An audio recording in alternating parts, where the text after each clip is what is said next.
Merci d'avoir cliqué sur la vidéo. Si mon travail te plaît, n'hésite pas à liker, partager et à t'abonner, bien sûr. Et pour le reste, j'espère que la vidéo te plaira. A plus. Bonjour à toutes et à tous, c'est Steli68, j'espère que vous allez bien. Aujourd'hui, une nouvelle vidéo sur Toriyama Sensei, bien entendu.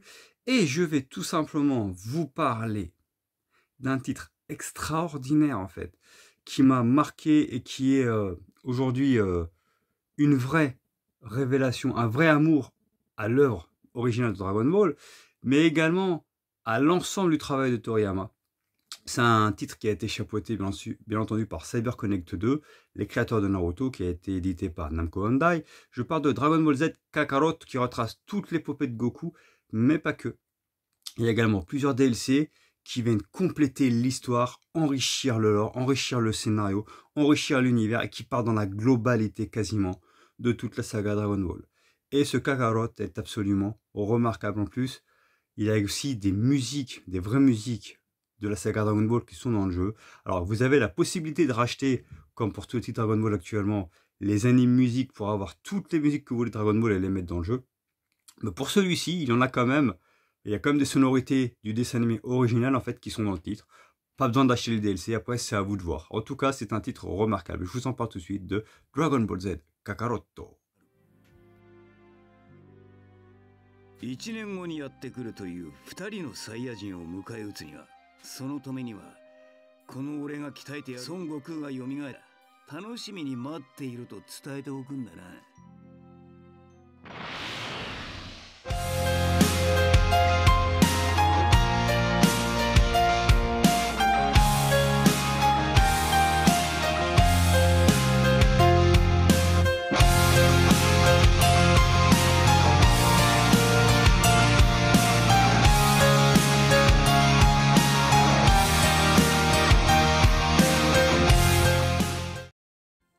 Et donc les amis, je suis ravi de vous parler de ce Kakarot. Il est vrai que je n'avais jamais parlé de ce titre dans ma vidéo. Enfin, oui, sur ma chaîne tout simplement. Donc là, j'y reviens. Cette occasion de créer ou de vouloir faire cette semaine consacrée à Akira Toriyama était pour moi la bonne occasion, tout simplement. Donc, ce Dragon Ball Z Kakarot est le fruit du travail entre Bandai Namco et CyberConnect 2, qui sont quand même des vétérans du gaming, qui ont œuvré sur des titres tels que Naruto, bien entendu, les jeux de combat que vous connaissez vu à la troisième personne. Donc, de chapeauter Dragon Ball était pour moi une très bonne chose, surtout que ce titre se démarque des autres titres Dragon Ball de par sa scénarisation. Alors, je vous explique.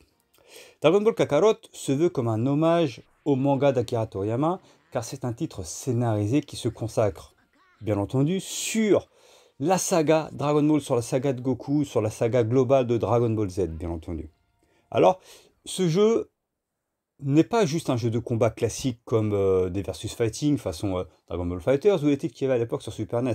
C'est vraiment un titre scénarisé, dans le sens où c'est on peut dire un light RPG, dans le sens où on peut voler partout sur la map, améliorer ses compétences, on peut bien entendu avoir des quêtes secondaires qui nous permettent d'évoluer de personnage, mais à la fois suivre le scénario qui nous permet de vivre ce que l'on a vécu avec la saga de Toriyama, c'est-à-dire que l'arrivée de Raditz avec la saga Saiyan, Namek, Cell bien entendu et Majin Buu.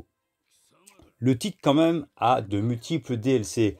On a en l'occurrence l'histoire de Trunk, Trunk du futur, de Bardock le père de Goku, qui est un personnage que l'on voit très peu dans le manga mais qui est ultra populaire et vraiment plébiscité par les fans. C'est quand même une très bonne chose bien entendu.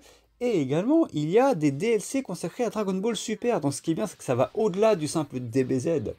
On a la saga de Beerus, la saga de Freezer, pardon, en français. Mais également, on a le 23e tournoi des arts martiaux, qui se passe avant l'arrivée de Raditz. Donc c'était la fin de Dragon Ball, le combat entre Goku et Piccolo. Mais également, la fin de Dragon Ball Z, c'est-à-dire lorsque l'on l'a connu avec Oob. Donc lors du dernier tournoi, quand Goku prend Oob, il se casse. Et logiquement, c'était la fin de Dragon Ball Z. Donc le titre est assez complet, archi complet sur ce point-là. Alors certains vont me dire, ouais, mais c'est grâce au DLC que le jeu est complet. Certes, sauf qu'aujourd'hui, je vais être tout à fait franc avec vous, le jeu, je l'avais en version boîte, mais je l'ai racheté via le Microsoft Store, car il y avait la promo de l'Ultimate Edition, donc avec tous les DLC compris, bien entendu, à 24,99. Donc pour 24,99, je l'ai racheté. Certains vont me dire, mais t'es stupide parce que tu avais déjà le jeu. Bah non, parce qu'en fait, les DLC, si je me trompe pas, je crois qu'ils sont à 9,99 l'unité. En sachant qu'il y a 5 DLC, faites-vous le calcul. 9,99 x 5, voilà, tout à fait. Donc à 24,99, on va dire que je n'ai pas perdu. Surtout qu'en fait, vu que mon fils, lui, n'avait pas le jeu, il a la Xbox Series S, via le partage de compte, il peut en profiter en y jouant également, vu qu'il est en démat, sur sa console. Donc comme ça, tout le monde est content, ça fait un jeu pour deux machines, tout simplement. Donc du coup, oui, je suis ravi de vous en parler parce que ce titre a quand même rend hommage, un véritable hommage à Akira Toriyama. Je vous dis ce côté RPG qui nous permet de voyager de gauche à droite. Alors oui, effectivement, vu que ça reste quand même la base du combat, ça peut être répétitif. Mais dans l'ensemble, c'est assez fun. L'œuvre est respectée, on peut se balader sur la map. Les combats sont fluides, dynamiques, de toute façon vous pouvez voir dans la vidéo. On a réellement l'impression d'être devant un dessin animé de Dragon Ball. Le fait de pouvoir se déplacer rapidement, d'avoir des coups. Et dans le gameplay, le titre se rapproche, et je trouve que c'est une très bonne chose, du gameplay de Dragon Ball Xenoverse. On appuie sur une des gâchettes, ensuite la gâchette on peut l'allier au bouton A, B, X ou Y qui nous permettent de sortir des coups. Bah, je trouve que c'est un gameplay qui a porté ses fruits, qui est fluide, qui est dynamique, qui n'est pas trop compliqué à prendre en main et qui surtout dynamise l'action. Et donc je dois dire que déjà, moi Dragon Ball Xenoverse, je vais être honnête avec vous, j'en suis absolument fan. Le premier, je l'avais trouvé bon, mais le deuxième, j'ai trouvé extraordinaire, ce qui fait qu'aujourd'hui, le deuxième, quand même, Dragon Ball Xenoverse 2, qui est sorti, si je ne m'abuse, en 2017, il me semble, 2017 ou 2018, je ne sais plus, 2017, il me semble, voire même 2016, fin 2016, est un titre aujourd'hui qui est encore joué, qui a encore une base de joueurs en ligne conséquente, c'est quand même à noter hein, depuis le temps, et surtout qui a des mises à jour régulières. Donc c'est un titre, Dragon Ball Xenoverse 2, qui est encore beaucoup joué. Donc que le gameplay de ce Kakarot s'en soit inspiré, je ne trouve pas cela choquant. Alors certains vont me dire, ouais mais non, tu dis n'importe quoi, le meilleur Dragon Ball c'est Fighters. C'est pas la même chose. Fighters est un excellent titre, d'accord, je vous ai fait le test sur la chaîne, mais ça reste un titre versus fighting, pur et dur. Dragon Ball Xenoverse, pour moi, est le parfait compromis. Pour moi, c'est l'un des meilleurs jeux Dragon Ball de ces dernières années parce que c'est à la fois un RPG avec beaucoup de quêtes, le fait de pouvoir créer son personnage de A à Z, pouvoir faire le personnage que l'on veut faire, mais en plus de ça, il y avait des combats dynamiques, que ce soit en local ou en ligne, qui nous permettaient vraiment de retranscrire les combats de Dragon Ball comme à la télé. Donc Xenoverse, pour moi, a toujours été le très bon compromis entre RPG et versus fighting. Et ce Kakarot, on reprend les bases dans son gameplay, et je trouve que c'est vraiment excellent. De toute façon, réellement, quand on y pense, il n'y a pas un jeu Dragon Ball qui soit mauvais. Hein. Parce que nécessairement, ou je crois de manière très logique, tous ceux qui s'attaquent à Dragon Ball sont quand même des passionnés de base de la saga de Toriyama, et ils ont un minimum envie de faire un bon jeu. Donc je n'ai jamais vraiment trouvé un jeu Dragon Ball mauvais. Mais là, c'est vrai qu'on est quand même gâté, parce que on prend Dragon Ball Xenoverse 2, qui est un jeu extrêmement joué encore.